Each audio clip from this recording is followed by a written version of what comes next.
跟大家再紧急的聊一个事儿啊，就是说是紧急，也没什么好特别紧急的，关于这个国行设备的 Apple Intelligence。呃，目前看来，应该是国行的设备，包括 iPhone、iPad，甚至包括 Mac，可能都不能用啊。所以这个事儿呢，因为我现在已经不在 Apple Store 工作了，所以我没有办法有足够的样本量来去跟大家去聊这个事儿到底是怎么回事啊。还是希望大家能够多提供给我一些信息。但是目前看来，好像国行不行。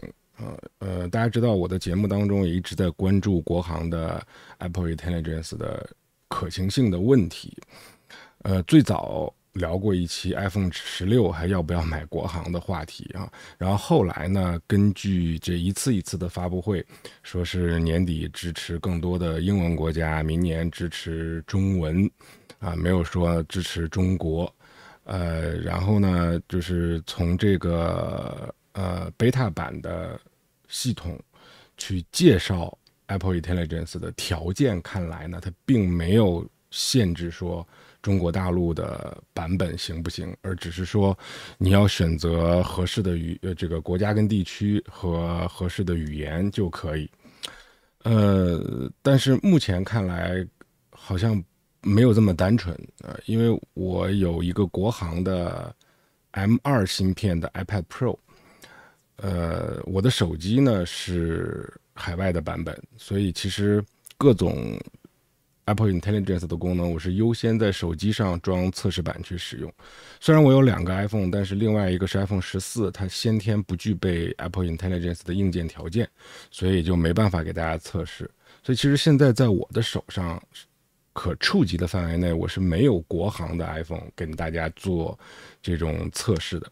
但是我有个国行 iPad，我早该想到这件事情的，但是一直忽略。原因是因为没留意它 iPad 的使用频率其实也不怎么高，主要就是接受一些那个内容消费的东西嘛，拿它看片啊，或者是这个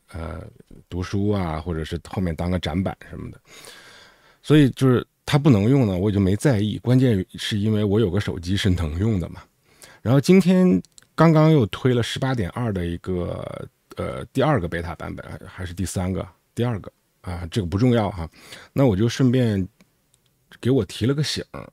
我就说，我这 iPad 其实理论上它的硬件是符合 Apple Intelligence 的需求的，但是为什么就是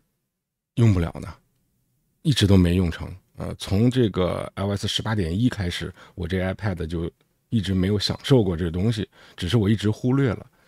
那我今天就特意的在升级之前，把注册地区改到了美国，然后机器的语言改到了英语美国，然后把 Siri 改到了英语美国，全都符合它的要求之后，我才更新的最新的测试版的系统。更新完重启，发现不行，就是那个 Siri 的图标都没有变。然后我恍然大悟般的意识到，对啊，我这个 iPad 是从国内带过来的啊，是这个国行的 iPad。那理论上，像iPad 跟 Mac 这种产品，它跟 iPhone 不一样，iPhone 是风头浪尖的嘛。其实你说国行的 iPad 跟这个国行的 Mac， 其实我觉得差别不大的。你包括 FaceTime Audio， 其实一定程度下，你国行的 iPad 上可能都能够出国之后，换个账户之类，就也许啊，兴许还都能够实现的。那我不知道为什么这一次的 Apple Intelligence 的测试版在国行的设备上面被看得这么死。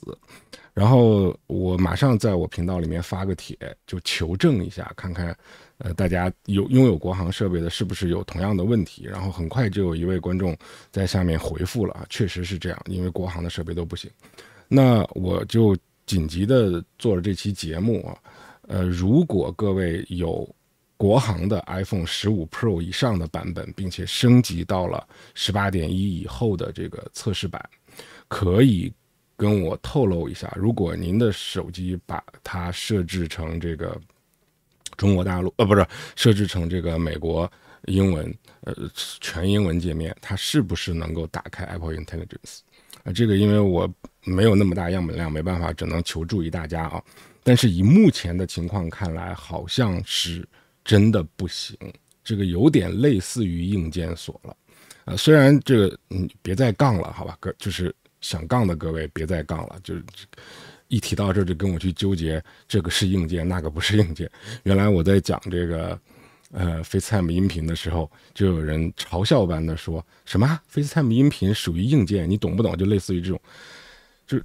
别杠这个了。就是咱们聊的不是说它属不属于硬件的问题，而是说作为一个普通用户，你能不能实现这个功能的事儿，是吧？那你这种情况不就相当于一个硬件锁吗？就像我之前在杠我的那个 FaceTime 硬件的问题的时候 ，FaceTime 音频的硬件问题时，我就在下面留言，我就说，那如果你说是软件问题，那请问怎么通过软件的方式把国行的 iPhone 给解锁 FaceTime 音频的功能？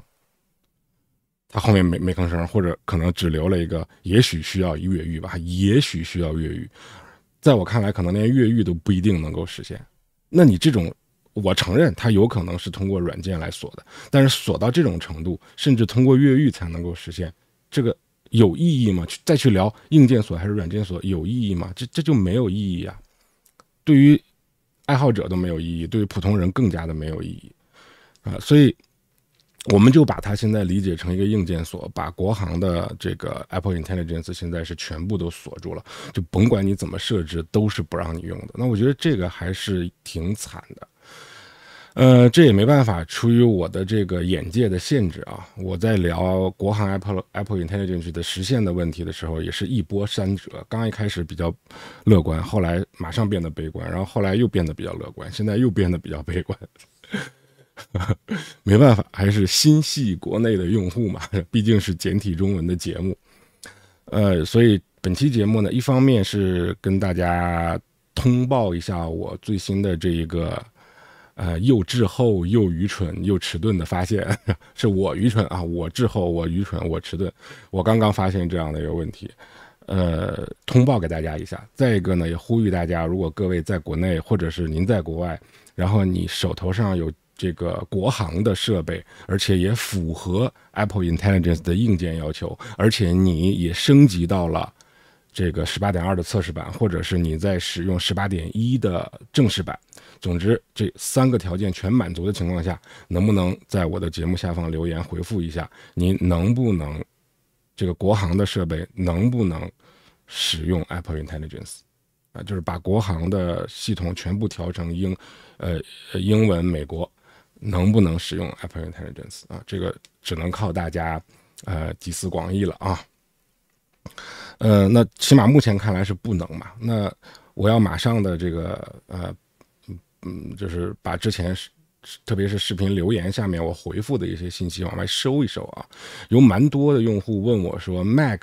它的这个国行跟海外有没有差别？虽然我没说死啊，这也是职业习惯吧，凡事不太会说死，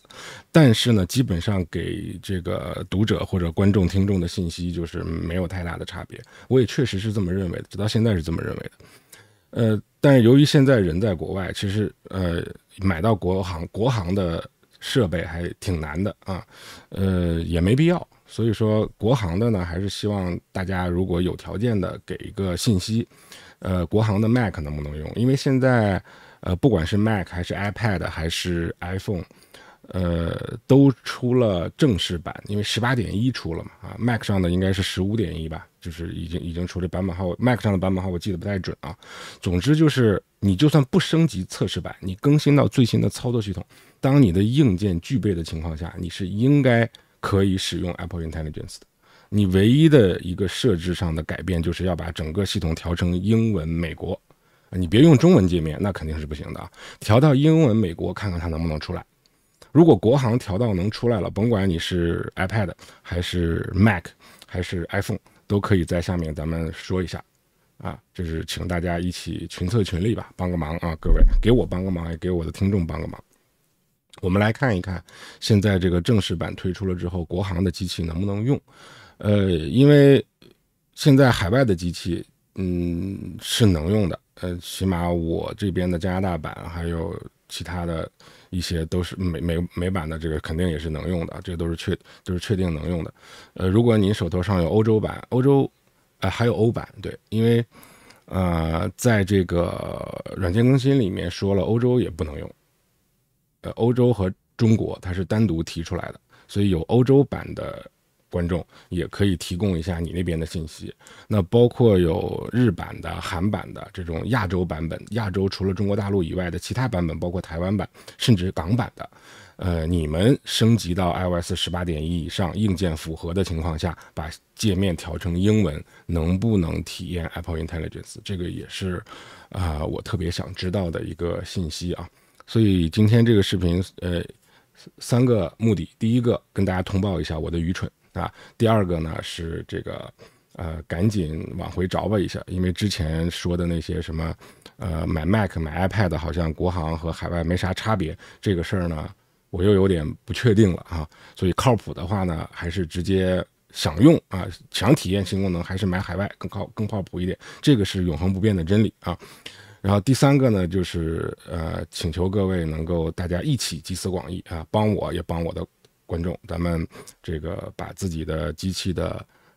这个就是归属地是哪儿，然后你的这个系统版本啊，在下面能够尽量的报一报啊，咱们来到底看一看这个事儿到底是怎么回事。因为如果按这样的情况看来的话呢，就类似于硬件锁的方式，把国行的所有设备全都锁掉啊！包括中国大陆的 Apple 官方网站提到 Apple Intelligence 的时候，也说这个功能要等相关部门审核之后才能够发布。当然，我觉得应该也不是对于 Apple 来讲，应该肯定不会是硬件的锁了，那应该也是软件锁。就有点类似于锁你的 Apple News， 锁你的海拔啊，是一样的。虽然是软件锁，但是跟硬件没什么差别，某些程度上比硬件还厉害。但它为什么不用硬件锁？一个是可能成本比较高，再有一个是万一相关部门批了呢，是吧？那我用软件锁，最起码我还能够有后悔的余地，总不至于召回吧，是吧？这个不太可能，因为这件事情召回。所以说，我觉得技术上来讲还是软件锁，只不过这个软件锁我场景期节目也分享了嘛，就是这种锁到什么程度都是能做到的，技术上都是能做到的啊。但是我到底锁到什么程度呢？要看政治博弈的结果。那目前来看，就是这个 Apple Intelligence 的这个政治敏感度啊，可能是甚至比 Apple News 这样的东西还要管控的严格的啊，还是这个事儿还是挺。我们之前还是想的太好了，所以想错了，打脸了啊，又是想的太好了，打脸了。那现在就是如果看了我这期视频还在犹豫说，我的设备到底是要买国行还是海外啊？甭管您是 Mac 还是 iPad 还是 iPhone， 但凡你起了这份犹豫，起了这份想法，就是产生了非分之想，那问我的话，我还是鼓励您往那非分的地方去吧。这个呢，可能会对个人的权益保证更多一点吧。好，这个就是给大家快速的分享一下我最新得到的一个让人不那么开心的消息吧。期待着你们的回复。